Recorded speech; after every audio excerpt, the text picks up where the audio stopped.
The General Assembly heard three major reports this first week: Governor Kim Reynolds' condition of the state, and Iowa Supreme Court Chief Justice Susan Christensen's condition of the judiciary, and Major General Benjamin Correll, Adjutant General of the Iowa National Guard. Reynolds promoted her agenda on education. So tonight, I'm announcing a comprehensive education reform package that will focus on improving education for all children. My school choice bill will create education savings accounts for families who choose to send their child to a private school. The state will contribute $7,598 to that account, which is the amount of funding the state provides for each child who attends a public school. So as you can already tell, much of the focus of tonight's speech is on children, on how we set them up for a fulfilling and productive life. But that task doesn't start when they're in grade school. It begins when life does, before the child is even born. That's why I fought so hard in the courts to make sure that this legislative body can do what it so clearly has the power to do: protect the unborn. It's also why we created the MOMS program last year. When fully operational, this statewide network of nonprofits will connect women with pregnancy support services, including safety net resources, housing assistance, and recovery and mental health treatment. So tonight, I'm calling on the legislature to expand the MOMS program to promote paternal involvement and address the needs of fathers. This new funding would allow us to provide nonprofit grants to assist at-risk dads, as well as mentorships for school-age males.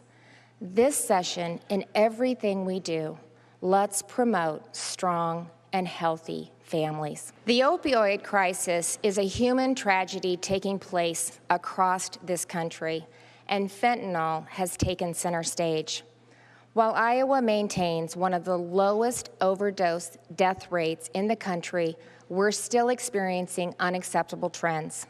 I'm calling on the legislature to increase penalties for manufacturing and distributing fentanyl in any amount. That means longer sentences and higher fines, even when the quantity is small. Chief Justice Christensen noted two challenges to the state's judiciary system: the shortage of court reporters, and especially the lack of contract attorneys to represent the poor. While the court reporter crisis is having a profound impact on our ability to move cases along and to consistently provide certified records, the statewide contract attorney shortage is threatening to bring criminal proceedings to a screeching halt. Iowa has nearly 10,000 licensed attorneys in active status. Almost half of those attorneys are practicing law full-time. And how many of those 5,000 active full-time attorneys are representing indigent criminal defendants? Less than 600. That means about 12% of the available 5,000 full-time active attorneys are representing indigent criminal defendants. General Correll assured lawmakers that the Guard stands ready to help Iowa, but he acknowledged the challenge facing America's military service.